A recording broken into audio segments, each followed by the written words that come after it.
So I said in the last video I was going to talk a little bit about what to put in that first email.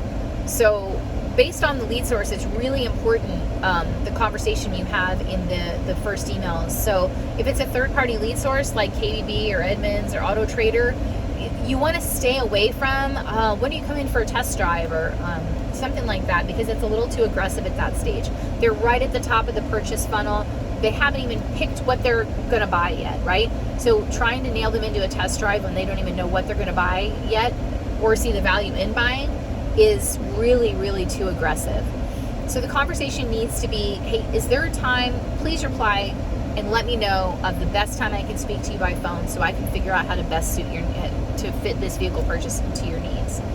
So, and you're going to ask them questions like, what's your purchase time frame? What motivated you to start this process? Are you trading something in? The typical stuff we ask, but we want to make sure that we're not being too aggressive at that point, because they've just started looking. They just started exploring the possibility of even buying a vehicle is even something they should do.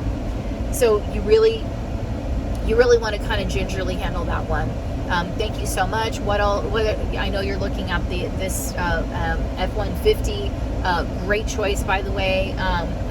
What other trucks are you looking at? Just so I know what I'm up against. Things like that you can incorporate into the conversation. And then closing it with, please reply with the best time to speak to you by phone. I'd love to discuss more of how I can help you one-to-one over the phone.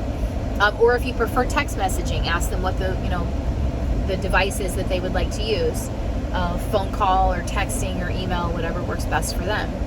And then you really, as you move down the purchase funnel, then you get to the tier 1 sites, the Ford vehicles, or, the major websites. As you get through those, they want that particular brand. So they probably are a vehicle owner. They probably are, a Chrysler owner. If they went through the Chrysler America website to submit a lead to you, they're probably a Chrysler owner. Hey, what do you own right now? Oh, you have a Pacifica. That's fantastic. We're looking for that in our used car. Manager is looking for a Pacifica specifically. I know I have a customer myself for it. That's great. Have you gotten a trade-in evaluation? When did you do that? When was the last time you had an in-person evaluation of your vehicle? When would you like to set that up? So what are you looking to accomplish with this vehicle? Are you looking to replace it? Are you looking to add another vehicle to the vehicles you have? How can I help? Because then you're really getting down to specifically what motivates them, what their buying motivators are, right? So you're trying to understand, you're looking at the Pacifica and the 300. Okay, great. So I'm going to have both those vehicles pulled up for you when you come in, and then we can just start discussing, which one fits your needs better, which one we want to test drive, and so on and so forth. And again, ask them, hey, when is the better time that I can speak to you by phone about this vehicle?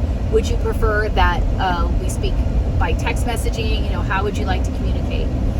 And then as you get through to chat text messages, then you can be a little bit more aggressive, right? Because they're looking for that one-to-one communication. They're looking for that difference maker. They're looking for a salesperson, as my old boss would say. So show them a salesperson. So it sounds like you've done a lot of research, Mr. Customer.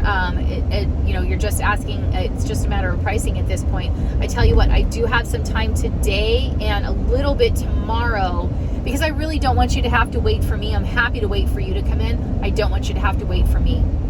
So let's do this. Let's set you up. How does Friday sound? Friday, I have a 1:30 and a 3:30. You know what I mean? So you can be a little bit more aggressive, a little more assertive, actually, is probably a better word, with scheduling the appointment with someone who comes through via text or chat. So by tailoring your responses based on where they submitted their lead, you're really kind of coaxing them through the process to where it works out for both of you, right? You know where they stand based on where they submitted their lead in their purchase process, and they don't feel like they're being pressure, which that's the number one thing people hate about car dealerships is just, felt so pressured to buy a car, I just end up leaving because I couldn't handle the pressure. That's like the number one complaint that people have about car dealerships is just too much pressure. So let's back that off and apply pressure where it's absolutely successful in applying. And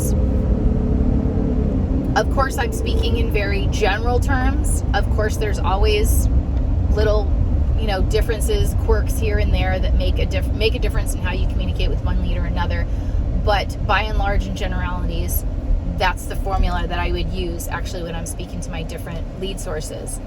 And there's other ones out there. If you have someone who comes across with a digital retailing tool on your website, that's someone who's fully committed to buying. They fully walked through the process, even if they abandoned the cart midway and didn't finish for whatever reason. They didn't know how to go through the trade appraisal, or they didn't want to fill out the credit app, or whatever it was.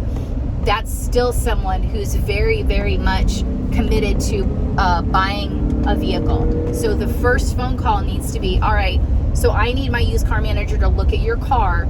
I have appointments today for 2 o'clock and I have one tomorrow for 4 o'clock. Which one would work better for you? So that one you can absolutely be a more assertive with, because that person is absolutely committed. They're buying a vehicle by going through the digital retailing tool. And we really need to address what the items were that they spoke about in the digital retailing tool. I see that a lot, where people are not speaking to what was loaded into the digital retailing tool.